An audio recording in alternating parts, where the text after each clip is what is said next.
முடி உதிர்வுங்கிறது ஒரு universal problem ஆயிட்டு. அப்போல்லாம் பார்த்தீங்கன்னா, ஒரு 40, 50 வயசுக்கு மேல தான் முடி அதிகமாக கொட்ட ஆரம்பிக்கும். ஆனா, இன்னைக்கு காலகட்டத்தில பார்த்தீங்கன்னா, சின்ன சின்ன பசங்களுக்கு கூட முடி அதிகமா கொட்ட ஆரம்பிக்குது. இது எதனால பார்த்தீங்கன்னா, கிளைமேட்டு, சாப்பாட்ட முறை இது மாரி நெறைய விஷயங்களால அதிகமா முடி கொட்டுது. பெண்களுக்கு முக்கியமா முடி கொட்டுது அப்படின்னு பார்த்தீங்கன்னா, டிப்ரஷன், தைராய்டு இல்ல உடம்பு சார்ந்த வேற ஏதாவது ஒரு பிரச்சனை மூல தான் அதிகமா முடி அவங்களுக்கு கொட்ட ஆரம்பிக்குது. ஊட்டச்சத்துமின்மை அது நல்ல சாப்பாடு இல்லை. அது மட்டும் இல்லாமல் பார்த்தீங்கன்னா, சில பேருக்கு முடியெல்லாம் போய் வறண்டு போய் ஒரு செம்பட்டை பாஞ்ச மாதிரி முடி நுனியெல்லாம் வெடிச்சு போயெல்லாம் இருக்கும். இதெல்லாம் வந்து சத்தின்மை அதனால காரணமால தான் அதில் இருக்குது. சில பேர் வந்து ஹேர் ட்ரெஸ்ஸிங் மேலே ஏற்றி ஏற்றி தலையை சீவுவாங்க. அந்த மாதிரி இருக்கும்போதும் இந்த இடத்துலையும் பார்த்தீங்கன்னா சொட்டை மாதிரி அங்கங்கே வர ஆரம்பிக்கும். சில பேருக்கு டெய்லி ஒரு 10 முடி கொட்டுதுன்னா பரவாயில்ல. ஆனால் கொத்து கொத்தா நிறையா கொட்டுது முடி அப்படிங்கன்னா அது சாதாரணமாக ஒரு விஷயமா நம்ம அதை எடுத்துக்கவே முடியாது. அது டெய்லி நம்ம பார்க்கும்போது இன்னும் பார்த்திங்கன்னா அதிகமாக முடி கொட்டுறதை பார்க்கும்போது இன்னும் நமக்கு இன்னும் ஓவராக தான் நமக்கு டிப்ரெஷன் ஆகும். அதுவும் பெண்களை பொறுத்த வரைக்கும் முடி கொட்டுறது ஒரு சாதாரண விஷயமா நம்ம எடுத்துக்க முடியாது. அதனால் இந்த மாதிரி சீப்புகளும் பார்த்திங்கன்னா ஒரு அகண்ட நீளமான சீப்பு அதை மாதிரி தான் நம்ம பயன்படுத்தணும். இந்த மாதிரி சீப்புகள் பயன்படுத்தும் போது கூட முடியை வந்து அது இந்த மாதிரி வேரோடு எடுக்க ஆரம்பிக்கும். என்னென்னலாம் யூஸ் பண்ணி நம்ம முடியை நம்ம அதை கண்ட்ரோல் பண்ணி நம்ம வளர்க்கலாம் அப்படின்னு பார்த்தோம்னா, வெங்காயத்தையும் விளக்கெண்ணையும் சேர்ந்து பார்த்திங்கன்னா ரெண்டும் அவ்வளோ பெரிய மருந்தாக இருக்குது. அதாவது வெங்காயத்தில் சல்ஃபர் இருக்குது. அது முடியோட வேர்க்கடலை அதாவது அடி இருக்குல்ல அப்படின்னு சொல்லணும்னா அந்த இடத்த தூண்டு செய்து முடியை நல்லா திக்னஸ் ஆகும், கிரே இல்லாமல் நல்ல ஒரு ஹேர் பேக்கு. அதை தான் இன்றைக்கி நான் உங்களுக்கு செஞ்சு காட்ட போகிறேன். இப்போ இந்த வெங்காய ஜூஸை வந்து எப்படி செய்யலாம் அப்படிங்கிறது எப்படி பண்ணுறோம் அப்படிங்கிறத இன்றைக்கி நம்ம பார்க்கலாம்.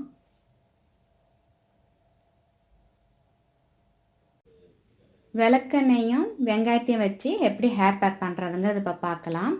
வெங்காயம் வந்து நான் 2 வெங்காயம் பெரிய வெங்காயத்தை எடுத்திருக்கேன். உங்களுக்கு சின்ன வெங்காயம் இருந்தாலும் அது ரொம்ப நல்லதுங்க. நீங்கள் சின்ன வெங்காயத்தை கூட எடுத்துக்கலாம். விளக்கெண்ணெய் ஒரு நல்ல பிராண்டடாக ஒன்று வாங்கி வச்சுக்கோங்க. இப்போ அதை எப்படி செய்யலாம் அப்படிங்கிறத பார்க்கலாம். இதுக்கு நான் 2 பெரிய வெங்காயத்தை தோலெல்லாம் நீக்கிட்டு கட் பண்ணி இதுமாரி போட்டிருக்கேன். இப்போ இதில் தண்ணியை விடாமல் நல்லா மையாக இதை மாதிரி அரைச்சி இப்போ நான் எடுத்துகிட்டு வந்திருக்கேன். தண்ணி இதில் சேர்க்கக்கூடாது. நம்ம இந்த திக்கு பேஸ்ட்டை தான் நம்ம ஃபில்ட்ரு பண்ணி கேஸ்ட்ராலோட சேர்த்து பேக் போடணும். இப்போ வெங்காயத்தெல்லாம் நம்ம ஃபில்ட்ரு பண்ணதை வச்சு ஃபில்ட்ரு பண்ணுறேன். தண்ணி மட்டும்தான் நமக்கு தேவை அதுக்கு. அதாவது அது ஜூஸ் ஆனியன் ஜூஸ் மட்டும்தான். அதனால் வடிகட்டியில் வச்சு இந்த மாதிரி தண்ணியை மட்டும் ஜூஸ் பண்ணி எடுத்துக்கோங்க. இந்த மாதிரி பேஸ்ட்டு மாதிரி இருக்கும்.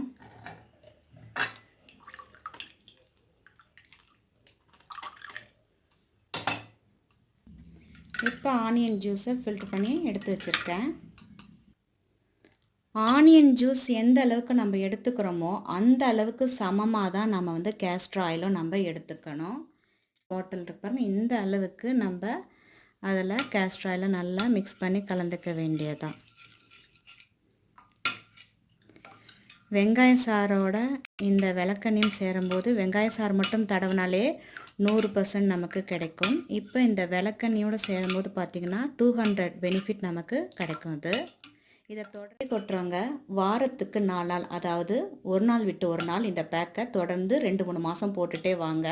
அப்போ உங்களுக்கு முடி கொட்டுறதும் நிறுத்திட்டு சின்ன சின்ன முடியாக உங்களுக்கு வளர்றதை நீங்கள் கண்கூட பார்க்கலாம். அதுக்கப்புறம் 3 நாள் 2 நாள் நீங்கள் தொடர்ந்து இதை பயன்படுத்திகிட்டே வரலாம். இப்போ இந்த பேக்கை எப்படி போடுறதுங்கிறத உங்களுக்கு இப்போ காட்டுறேன். அரைச்சி வச்சுருக்க விளக்கெண்ணையும் வெங்காயத்தையும் ரொம்ப நேரம் வைக்கக்கூடாது. அரைச்ச உடனே ஃபில்ட்ரு பண்ணிவிட்டு நம்ம தேய்க்க ஆரம்பிக்கணும். இப்போ முடியை பார்த்திங்கன்னா இதை மாதிரி வாகு எடுத்துக்கணும். முதல்ல வந்து இடதுலேருந்து வலதுலேருந்து இடதோ அந்த மாதிரி வாகு ஒரு லேயராக இது மாதிரி பிரித்து செக்ஷனாக பிரித்து எடுத்துக்கணும். இப்போ பிரிச்சுட்டு இப்போ காட்டனில் வச்சு நம்ம அதை அழுத்தி இந்த மாதிரி பாருங்கள். அந்த ஸ்கேல்பில் தான் முடியில் படக்கூடாதுங்க. ஸ்கேல்ப் அதற்கு பார்த்திங்களா மண்டையோடு அந்த இடத்துல வந்து நல்லா அழுத்தி இந்த மாதிரி நல்லா தேய்க்கணும்.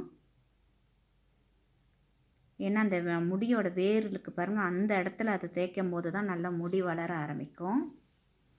நீங்கள் கையால் கூட இந்த மாதிரி ஃபிங்கர் பிரிண்ட் அதாவது ஃபிங்கரில் இருக்க பாருங்கள் அந்த அதில் கூட அழுத்தி இந்த மாதிரி நல்லா தேய்ச்சி அப்படியே கோதி விடுங்க. அதுமாரி ஒரு செக்ஷனாக இப்போ ஒரு லேயராக அப்படியே பிரித்து எல்லாத்துலேயும் இந்த ஸ்கேல்பில் தடணும். இதுக்கு வந்து கண்ணு கொஞ்சம் எரிச்சலாக இருக்கும். ஏன்னா நம்ம வெங்காயம் சேர்க்கறதுனால நல்லா தேய்க்கும் போது கண் நல்லா நம்ம கொஞ்சம் க்ளோஸ் பண்ணிவிட்டு அதுக்கப்புறம் நல்லா இது மாதிரி அழுத்தி ஒரு லேயராக ஃபுல்லாக முடி அதாவது மண்டையோடு ஃபுல்லாகவே இந்த ஸ்கேல்பில் படுற மாதிரி மண்டையோடில் படுற மாதிரி நல்லா அழுத்தி நல்லா தேய்ச்சி விடுங்க. இது வந்து அரை மணி நேரத்துலேருந்து 1 மணி நேரம் வரைக்கும் நல்லா ஊறணும். அதுக்கப்புறம் தான் நம்ம தலை குளிக்கணும் இதுக்கு.